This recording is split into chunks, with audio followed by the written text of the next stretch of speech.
Le juge avait demandé encore une seconde fois la réqualification pour qu'on puisse voir si on ne pouvait pas le poursuivre en termes de négligence. Il aurait dû savoir que ces troupes s'apprêtaient à commettre des exactions qui n'avaient pas agi.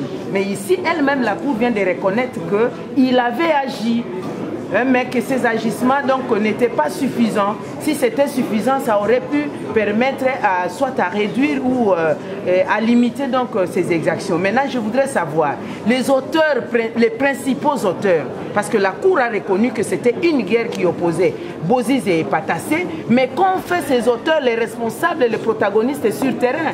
La Cour, comme elle a reconnu que M. Bemba avait saisi les Nations Unies, non seulement de manière épistolaire, mais qui a rencontré le général Babacar Sissé de visu et en a même parlé au président Patassé à l'époque. Qu'est-ce que les Nations Unies ont fait? Qu'est-ce que la République centrafricaine a fait?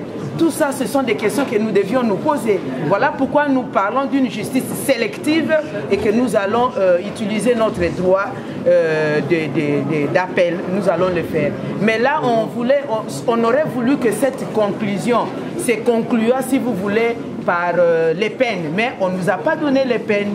Donc nous restons encore en suspens pour savoir quelles seront les peines, le barème des peines qui se trouve dans le statut de Rome sur la négligence.